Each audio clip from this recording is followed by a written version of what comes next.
দর্শক, শিল্পী সমিতির নির্বাচন ঘিরে উৎসবমুখর বাংলাদেশ চলচ্চিত্র উন্নয়ন কর্পোরেশন। সেখানে আছেন আমাদের সহকর্মী গাজী আনিস। আমরা সরাসরি চলে যাচ্ছি তার কাছে।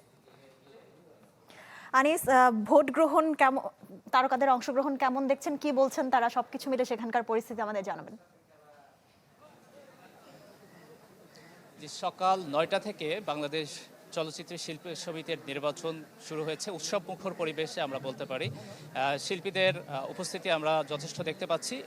প্রবীণ শিল্পী এবং নবীন শিল্পী, দুই প্রজন্মের শিল্পীরা কিন্তু তারা অংশ নিয়েছে। আমি যদি আমার সামনের এই পার্টটা দেখাতে চেষ্টা করি, এখানে কিন্তু শিল্পীরা সুশৃঙ্খলভাবে তারা কিন্তু ভোট গ্রহণের জন্য যাচ্ছেন।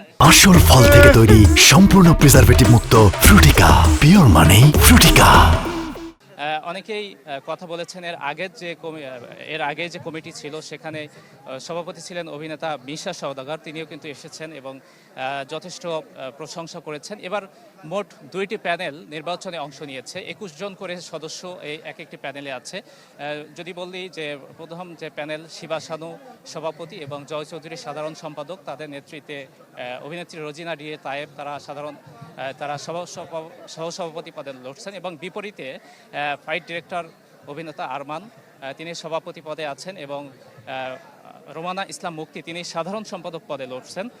সব কিছু মিলে বলা যায় যে 21 দুগুণ 42 জন তারা কিন্তু লড়ছেন। এর বাইরে আরও 6 জন তারা স্বতন্ত্র প্রার্থী পদে লড়ছেন। এই ভোট গ্রহণ শেষ হবে সন্ধ্যা 6টায় এবং শিল্পীরা প্রত্যাশা করছেন এবার শিল্পীরা প্রত্যাশা করছেন যে রাত 12টার আগে, অন্যান্য বছর যেমন রেজাল্ট বা ফলাফল দেরি হয়, সেই বিলম্বিত হবে না। জি আনিস, আপনাকে ধন্যবাদ।